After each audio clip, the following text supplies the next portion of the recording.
adalah bahwa ibu kota negara itu adalah untuk semua.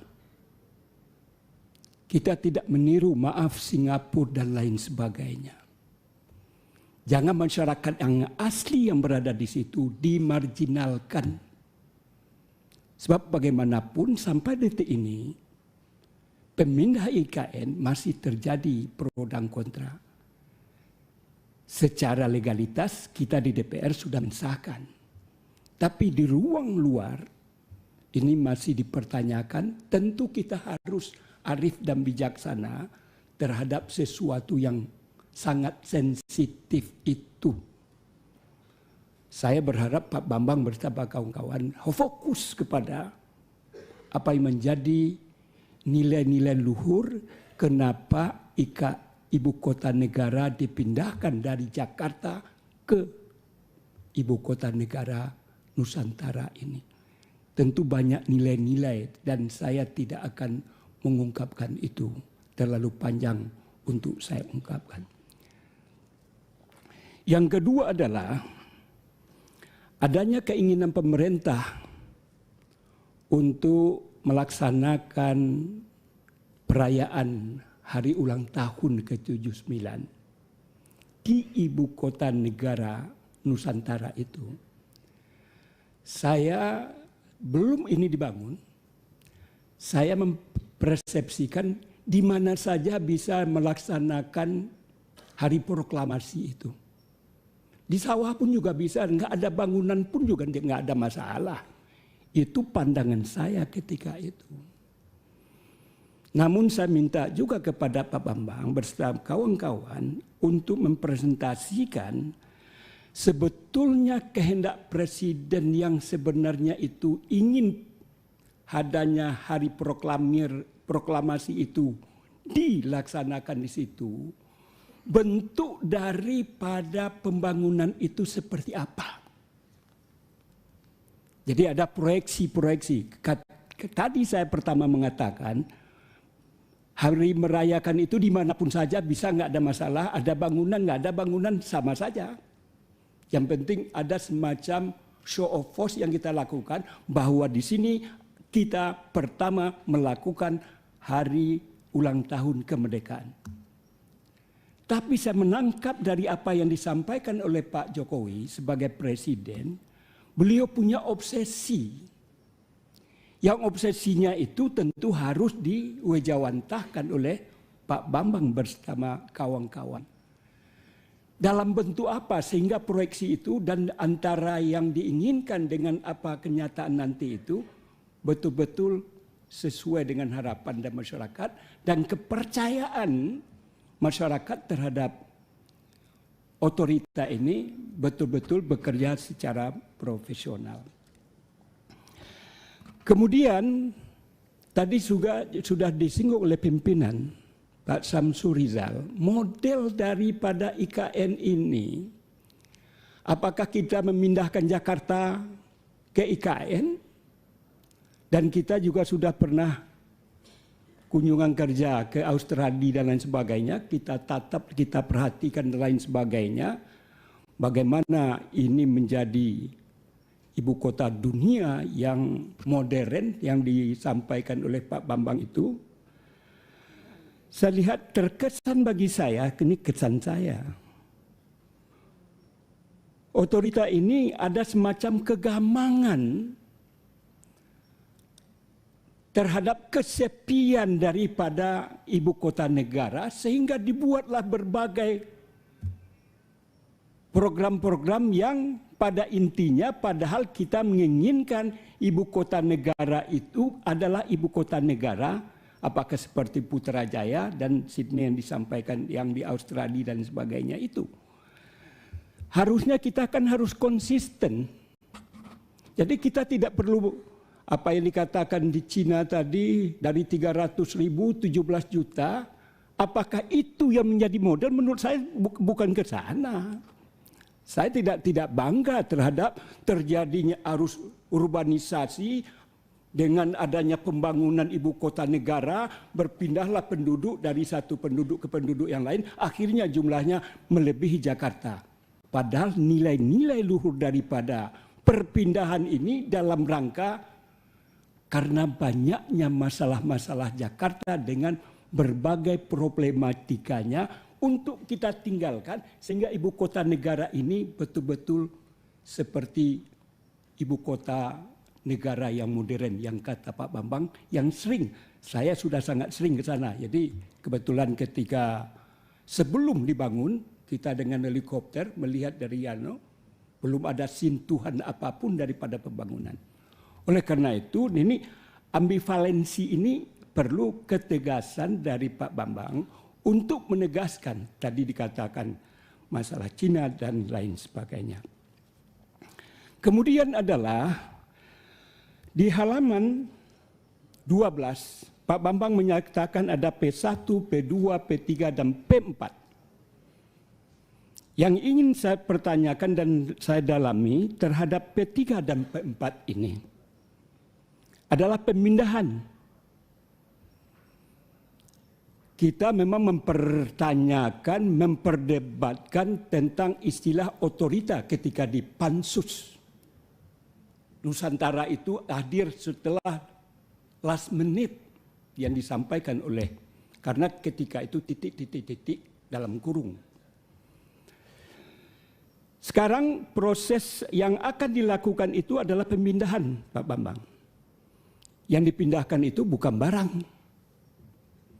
Yang dipindahkan ini adalah orang. Dan orang ini adalah orang-orang yang profesional. Yang punya tugas fungsi tentang kepemerintahan. Tentu punya banyak dinamika, problematika, dan persoalan. Yang dikatakan tadi saya lihat juga pembangunan. Ini apakah juga jadi karena memindahkan ini jangan menimbulkan permasalahan baru. Ini juga perlu diantisipasi agar nanti jangan menjadi bumerang ketika ada proses pemindahan itu dengan berbagai persoalan. Ini perlu saya tekankan karena sebagaimana kata Pak Bambang tadi, pada tahun ini akan dilakukan hal yang Bapak sampaikan. Terakhir adalah Pak Bambang juga menyampaikan tentang update pembangunan IKN dengan berbagai, saya tidak usah ungkapkan terlalu panjang. Persentasenya pun juga sudah diungkapkan dan grand design-nya juga sudah diperlihatkan kepada kami bersama. Yang ingin saya pertanyakan adalah kalau anggaran yang Bapak sampaikan itu tentu anggaran operasional, bukan pembangunan. Nah, ya jangan salah nanti, kok sangat kecil sekali. Pembangunan ibu kota negara, istana saja, rumah menteri dan lain sebagainya. Supaya juga media jangan salah menangkap terhadap anggaran yang sangat kecil kalau itu adalah bagian daripada pembangunan itu. Artinya adalah otorita IKN hanya memanage dan anggarannya adalah sekian. Pembangunnya di luar daripada itu. Menurut kacamata saya. Dan saya yakin terhadap hal itu karena terlalu kecil. Oleh karena itu fokus saya adalah persentase yang Bapak sampaikan ini ada yang baru 58%, ada yang 78%, ada yang 65%, ada yang 54%, ada yang 23%. Target selesainya Juni malah. Komenko 2. Progresnya Februari tanggal 29 Februari baru 23%. Target penyelesaiannya Juni. Itu yang agak ekstrim yang saya lihat. Dan juga ada beberapa variabel yang lain yang saya tidak usah ungkapkan karena juga sudah ditayangkan.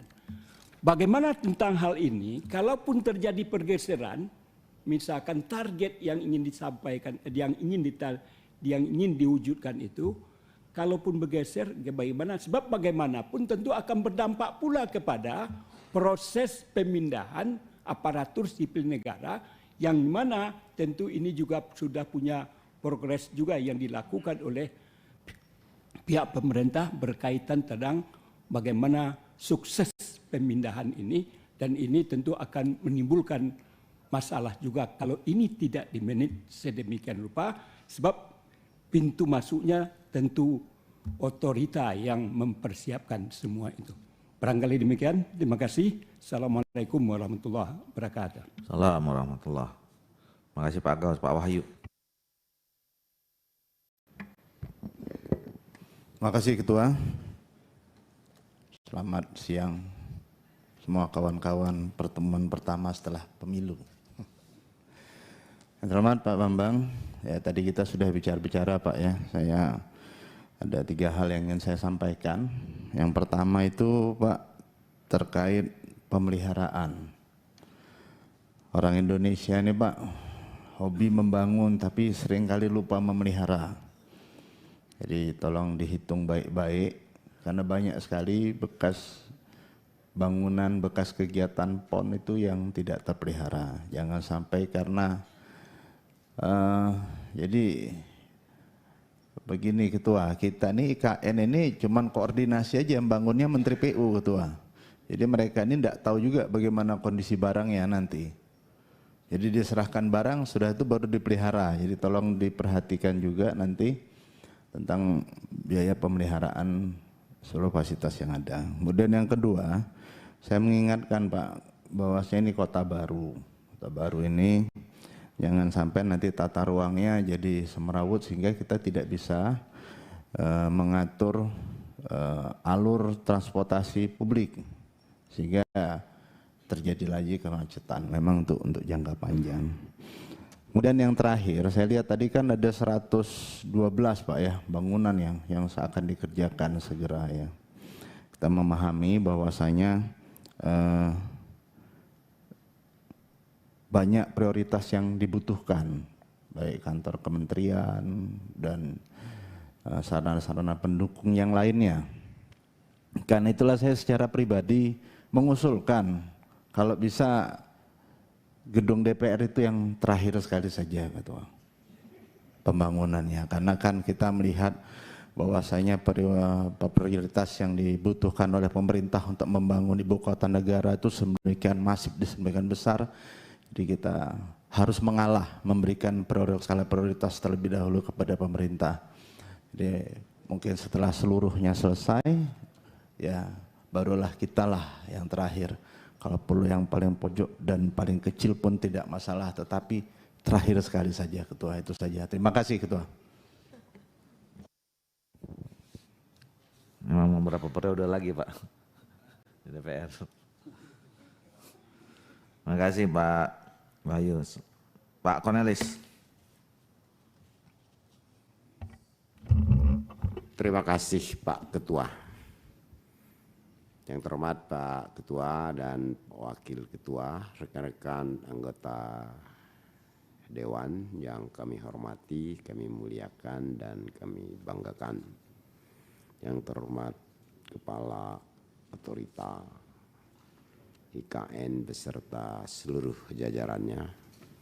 Selamat siang, salam sejahtera untuk kita semua.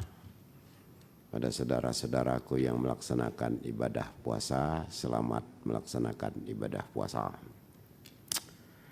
Saya tidak banyak-banyak Pak. Satu, saya ingin bagaimana pesan Presiden. Tanggal 17 Agustus 2024 itu sudah bisa upacara peringatan kemerdekaan Republik Indonesia. Nah, kira-kira ini tercapai atau tidak? Itu yang pertama. Yang kedua, Dayak balik itu jangan dimusnahkan. Ini udah ada riak-riak saya dengar. Kalau memang kampungnya itu perlu diinklaf, inklaf. Jangan dibuat kayak aborigin atau Indian di Amerika atau Peking di Eropa. Nanti tinggal nama. Ini perlu dicermati benar-benar. Jadi kami Dayak itu jangan dimusnahkan. Saya ngomong terang-terang ya ini. tolong betul-betul dicermati, kalau perlu diinklap. Nah yang terakhir, ini kan banyak tanah-tanah negara. Dalam hutan produksi, dalam hutan apa-apa macam-macam namanya itu, ada HTI, ada apa. Nah bagaimana itu ganti ruginya? Ada ganti rugi atau tidak? Karena orang kan sudah dikasih izin, perusahaan kan sudah dikasih izin. 1 HTI 53 tahun. Nah diganti enggak itu uangnya? Diganti rugi atau tidak? Atau ditukar, atau diambil begitu saja oleh negara. Negara boleh saja ngambilnya, tidak ada masalah. Apalagi yang memang diterlantarkan. Nah ini saya mohon dengan hormat, supaya sudah diberikan kekuasaan selaku kepala otorita.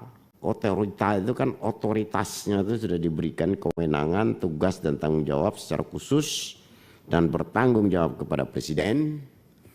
Prinsip kehati-hatian itu tolong dipegang. Jangan kita mengejar target, kita mengorbankan yang lain. Memang di dalam suatu revolusi, kata Bung Karno, korban itu pasti ada. Tapi bagaimana kita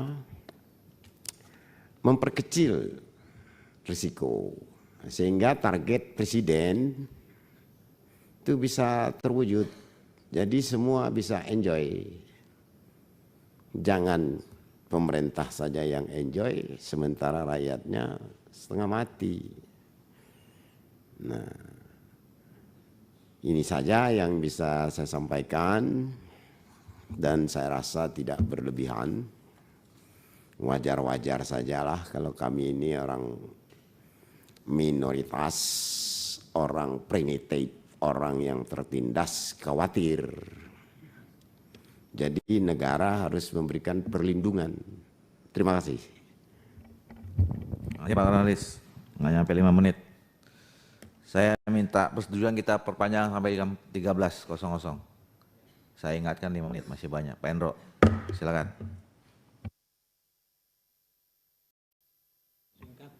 Ya, terima kasih pimpinan yang kami hormati jajaran IKN, OIKN, dan kawan-kawan semua. Ada beberapa hal yang perlu saya pertanyakan. Kalau masalah usulan angka itu, saya pikir itu nomor 2 atau nomor 3. Karena apa? Ini kita bicara masalah ibu kota negara yang memang kesepakatan dari Komisi 2 itu kita dukung secara penuh untuk segera terrealisasi. Ada beberapa hal. Yang pertama kaitannya, saya hanya ingin mengingatkan yang tadi dikatakan Pak Samsuri Rizal juga masalah konsep IKN. Ini kan fokusnya kemana? Apakah ke pemerintahan atau ke ekonomi? Karena di satu sisi kita juga DPR sedang menyelesaikan juga RUU tentang daerah khusus Jakarta yang arahnya difokuskan ke ekonomi. Apakah ini sudah kepastian mau ke pemerintahan? Tapi kalau dilihat dari data yang ada, ini juga masih bicara masalah industri, ekonomi, bisnis. Ini berbicara di IKN. Ini minta kejelasan karena kita bisa membayangkan kalau hanya pusat pemerintahan itu sih akan menjadi sepi. Tambah bisnis seperti apa? Jangan sampai berulang lagi daya dukung lingkungan dengan adanya perkembangan ibu kota negara yang digabung dengan bisnis, ini menjadi berat bebannya. Ada gula, ada semut. Jadi penyelesaiannya itu bagaimana gulanya juga dipindah. Kalau gulanya numpuk di IKN juga sama kembali lagi menjadi beban yang berat. Jakarta sebenarnya persoalannya juga sama.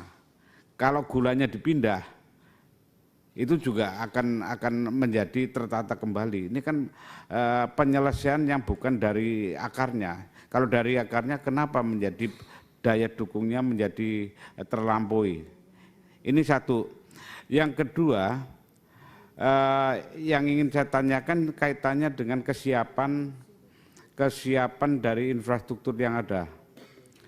Khususnya kalau ibu kota negara ya kaitannya dengan tadi dipaparkan kaitan sumber energi sudah ada dari PLTS pembangkit listrik tenaga surya.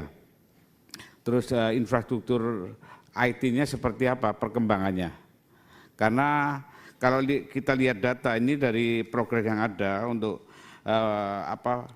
pembangunan gedung kantor presiden itu progres 29 Februari 2024 sudah 78,648%, betul Pak ya? Nah, bagaimana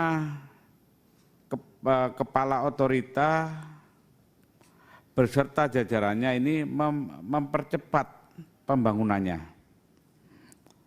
Dan juga jangan lupa Undang-Undang UIKN kemarin yang kita bahas, ini konsepnya juga bagaimana mendukung investasi masuk.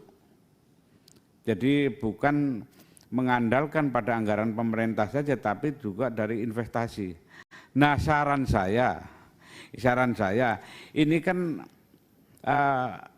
investasi yang masuk pun juga nggak jelas. Saya juga ingin informasi sudah berapa banyak, apa saja yang sudah masuk atau baru MOU. Karena apa? Karena ini untuk kejelasan, kami sangat mendukung IKN ini untuk segera selesai. Saya sarankan untuk segera saja berkomunikasi dengan Presiden. Ini untuk supaya ditetapkan aja. Jadi secara formal ibu kota negaranya sudah di IKN aja. Karena apa? Secara politiknya supaya ada landasan yang kuat bagi investasi baik di dalam negeri maupun di luar negeri. Kalau tidak ada kepastian, ini undang-undang DKI-nya sudah dibahas, ini tinggal mengeluarkan kepres saja bahwa pusat pemerintahan pindah di IKN. Nah ini kan jelas. Ini investasi dunia, bisnis dan sebagainya ini menunggu sebenarnya ini mau beneran apa enggak. Kalau mau beneran secara politik dideklarasikan aja. Jadi seperti proklamasi. Yang penting proklamasi dulu. Kita pindah, sudah pindah. Sudah, setelah itu baru dibangun kemudian. Kalau mengambang begini saya pikir siapapun akan masuk ke IKN juga ragu-ragu. Itu aja, terima kasih. Terima kasih Pak Enrol. Pak Arsa Juliandi. Terima kasih pimpinan. Assalamualaikum warahmatullahi wabarakatuh. Selamat siang, salam sejahtera bagi kita semua. Pimpinan yang saya hormati dan rekan-rekan yang saya banggakan, Pak Kepala, Pak Wakil Kepala beserta Deputi dan jajarannya. Jadi saya tidak banyak-banyak Pak Kepala, saya hanya ingin mendorong terus mengenai kepastian hukum untuk berinvestasi Pak. Karena walaupun sudah ada task force dunia usaha dengan IKN, ya mungkin saya dorong untuk lebih aktif lagi, ya karena dari sektor swasta masih ada keraguan-raguan mengenai kepastian hukum dan terutama masalah pertanahan. Jadi ini Pak Ketua sekaligus melaporkan ke Pak Ketua nih,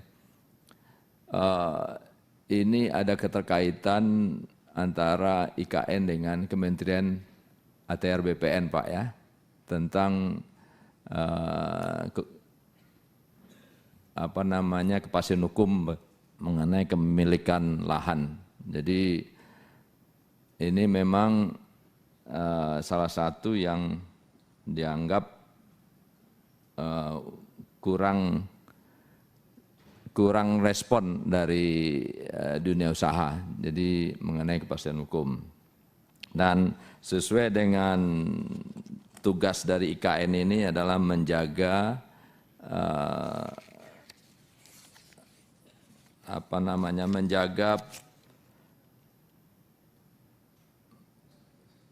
menjaga pengembangan daerah mitra. Jadi ini memang tugas dari IKN, ya, termasuk juga masalah pelayanan perizinan.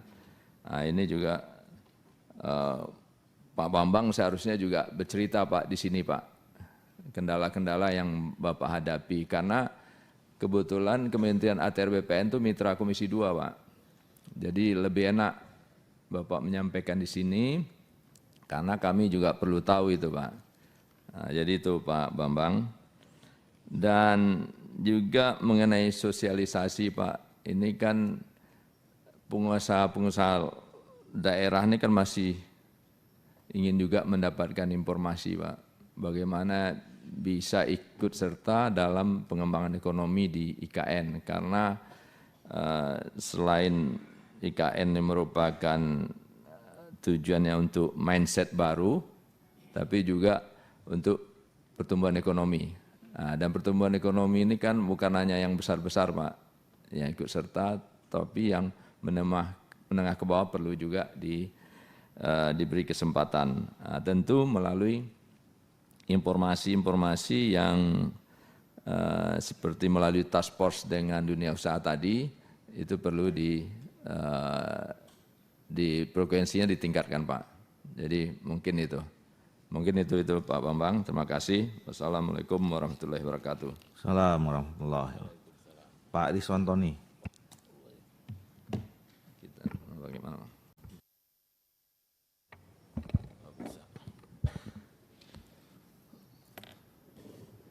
Terima kasih Ketua. Assalamualaikum warahmatullahi wabarakatuh. Teman-teman Komisi 2 dan Kepala IKN beserta jajarannya yang saya hormati. Ada 3 pertanyaan saya, Mas Bambang. Pertama, tentang status otorita IKN ini, sebaiknya itu merupakan status yang selamanya gitu ya. Jangan ada lagi dualisme kepemimpinan seperti yang ada di Batam. Katakanlah nanti setelah bagus akan ada gubernurnya begitu. Akibatnya pembangunan atau kebijakan itu tumpang tindih Pak. Ya, kita seperti ketahui Batam sekarang ada wali kotanya, otoritanya jadi seperti mati gitu Pak. Yang kedua tentang master plan yang saya lihat di sini, motonya kota dunia untuk semua. Ini kan luar biasa Pak. Ya. Apalagi side plan ini atau rencana visi misinya itu dari 2024 sampai 2045 ini kan kurang lebih 21 tahun Pak. Kalau kita mengharapkan kota ini adalah termasuk kota bisnis, yang master plan-nya secara keseluruhan juga belum ada, tapi kalau kita mengacu dengan kotanya Pak atau Mas Doni, yang hampir 50 tahun, ini samping ibu kota loh Pak. Untuk hijrah itu luar biasa Pak. Cuma berapa Pak? Paling sekitar 2.000 hektar yang terpenuhi di BSD. Di Bekasi lebih kecil lagi Pak. Ada yang lebih besar di Cibitung, Jababeka, itu juga hampir 50 tahun, karena industri Pak yang mendukung. Jadi isi daripada huniannya memang berimbang atau linear dengan banyaknya industri. Nah kita yang akan kita capai di IKN ini apa? Kalau menurut saya, apa yang disarankan oleh teman-teman tadi, semestinya merupakan kota administratif dulu Pak. Baru secara alami kita menjadikan ibu kota ini pelan-pelan sebagai pendukung Pak. Jangan jadi kota bisnis. Kota bisnis tetap di Jakarta Pak. Jadi luar biasa 21 tahun yang menurut saya terlalu berhayal bahwa itu akan penuh. Tapi kalau dibuat ini, Mas Doni, kota administratif dengan wisata, nah itu mungkin luar biasa, Pak. Sehingga orang akan liburan ke sana, Pak. Tapi kalau kita mengharapkan penghunian, apalagi dipaksakan kantor, seluruh karyawan pindah ke sana, dan zaman sekarang ini yang sudah bisa online, sudah bisa tidak perlu jalan, ada Zoom, ya mungkin setingkat dirjen lah atau eselon 1 saja yang ada di sana. Tapi yang operasionalnya karena di sini adalah pendukung administratif terhadap industri-industri maupun bisnis, tentunya jangan kita paksakan pindah ke sana. Akibatnya cost nanti akan lebih besar, lebih mahal. Gitu. Jadi ini harus dibicarakan lagi, Pak. Misi visinya daripada Pak Presiden ini harus berani kita ungkapkan. Karena realitanya ada di depan mata kita, yang di samping ibu kota loh, Pak. 50 tahun aja segitu-segitu aja, Pak. BSD agak lumayan setelah terjadi jalan tol. Coba belum ada jalan tol yang sekarang. Pasti nambah lama. Nah, jadi kalau menurut saya kita bisa ambil contoh, Pak, seperti kalau untuk infrastruktur perencanaannya itu adalah kota Shanghai, Pak. Kota Shanghai itu infrastrukturnya sudah master plan-nya itu lengkap, Pak. Untuk 5 tahun ke depan itu jelas gitu. Dan kalau bisa jangan berubah master plan ini. Hijau merah ini tidak boleh berubah. Sehingga ke depan apa yang kita akan capai atau kita akan tinggalkan di IKN ini tentunya luar biasa dengan perencanaan yang matang. Gitu. Tapi kalau ujuk-ujuk, ya sekarang saja sudah bergejolak. Karyawan atau pegawai negeri yang mau pindah ke sana itu banyak sekali penolakannya. Gitu. Dan kita juga secara ekonomi nggak baik juga, Pak. Kita paksakan pasar ada, makan bagaimana. Nah, ya contoh saja kita waktu kunjungan ke sana, kasihan saya ngelihat teman saya nih Pak Andi ini, nyari WC aja sulit, Pak. Jalan kita setengah kilo, ngantri lagi. Ya. Nah, saya nggak kebayang 17 Agustus nanti dipasarkan. Bagaimana prasarana ini? Jadi maksud saya prasarana atau pasum-pasos juga tidak bisa kita paksakan. Dia harus linear dengan keberadaan orang yang ada tetap di sana. Jadi ya istilahnya alami lah, alami.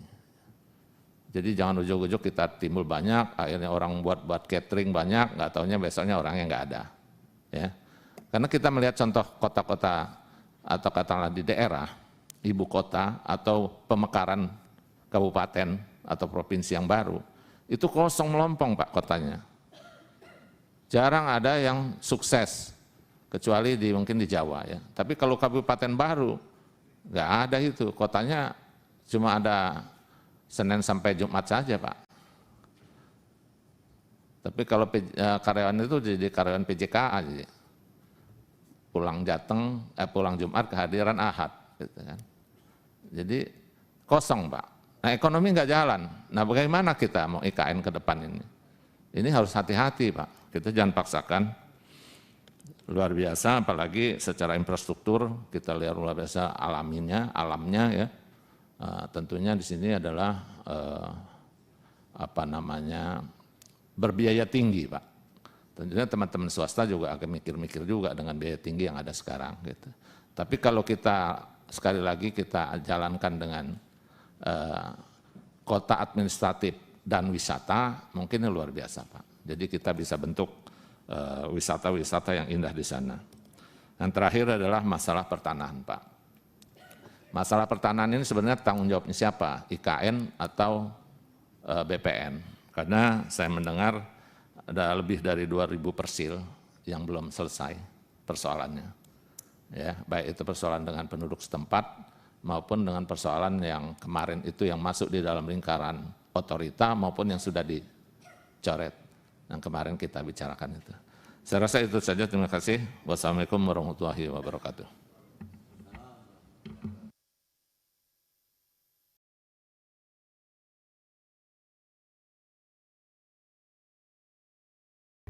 Terima kasih Pak Rizwan. Pak Bagus.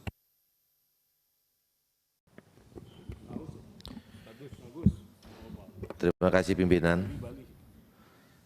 Pimpinan dan anggota Komisi 2 yang saya hormati, beberapa hal yang sudah disampaikan oleh anggota, cuman saya ingin menanyakan terkait dengan realisasi di tahun 2023. Di sini tertera ada anggaran sekitar 285 miliar sekian, yang realisasi sudah 271 miliar sekian, yaitu 95%,04. Jadi Bapak Ibu sekalian, kalau kita berani menarik kata Nusantara, berarti itu tidak akan terlepas dari kita menarik sebuah benang merah yang mempunyai nilai yang luar biasa. Dan di dalam kita menarik benang merah itu, saya belum pernah mendengar sejauh mana komitmen pemerintah di dalam membangun budaya di IKN tersebut. Ya, dan seperti yang saya lihat di sini, Deputi Bidang Sosial Budaya dan Pemberdayaan Masyarakat itu anggarannya 10 miliar. Apa saja yang sudah dilaksanakan dengan anggaran tersebut? Sedangkan setahu saya waktu kita datang ke sana belum ada kegiatan apapun di situ. Itu pertama. Yang kedua, kalau sudah ada, saya cuma mengingatkan lagi, kalau memang belum ada, harapan saya diadakan. Dengan melihat PBB telah mengapresiasi slogan Bhinneka Tunggal Ika. Seperti Pak Riswantoni juga sudah sampaikan tadi, akan menjadi lebih agungnya IKN ini kalau itu sudah mengambil kata Nusantara dan akan dilengkapi dengan bentuk-bentuk nyata dan konkret kita di dalam membangun budaya itu sendiri. Terbangunnya 5 tempat ibadah yang bisa kita banggakan ada di IKN. Ini penting menjadi pemikiran kita bersama. Karena satu namanya Nusantara, yang kedua adalah sebagai bentuk konkret dari sikap kita bagaimana Bhinneka Tunggal Ika itu ada di IKN. Itu kira-kira yang bisa saya sampaikan terkait dengan realisasi di tahun 2023 ini. Saya mengapresiasi kepada otoritas IKN di dalam pembangunan, mudah-mudahan apa yang sudah direncanakan bisa terlaksana dengan baik. Terima kasih. Terima kasih Pak Bagus. Pak Muras.